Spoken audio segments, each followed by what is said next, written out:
Here's something we got a lot of requests for, and that is to try and take type and logos and make them look kind of distressed, roughened, old, whatever you want to call it. Distressed is a common term.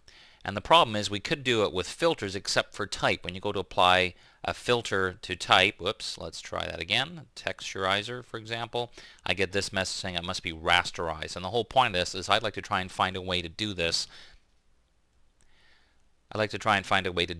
that doesn't include rasterizing the type. So we're going to add a new layer on top, and we're going to use the fill command. Shift delete is a nice shortcut for fill, or shift backspace.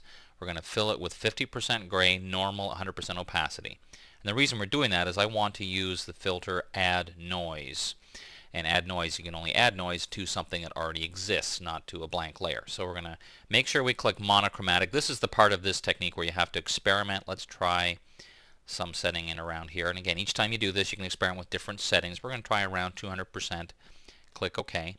So now we have our texture layer sitting on top of both the logo and our type. And it's just a matter of changing different blending modes. Now, one quick way to do this, as long as the Move tool is selected, you can press Shift plus, and that will go down through the different blending modes. You can see ones you like. That's not too bad. Lighten, linear dodge is actually pretty good. It looks.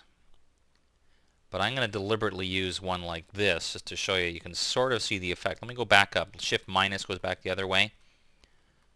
Linear dodge looks, actually we could probably use that and be the end of the technique. But I want to show you, just in case you find that you really like the look of a technique like this, but now you've got the noise everywhere, as a very simple solution to this. We're going to duplicate the layer and move one on top of the type and one on top of the logo layer, and then simply create a clipping group, which means hold down Option or Alt and click between the layers like this and here. And what that means is now the texture layers are clipped with the layers immediately below. So now we can still edit the type. As you can see here, this is still editable type.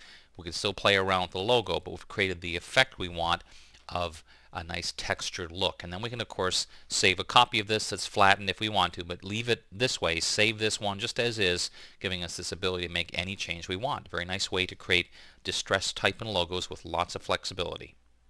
Phew, after a tutorial like that, there's nothing left to say. Of course, thanks very much for watching.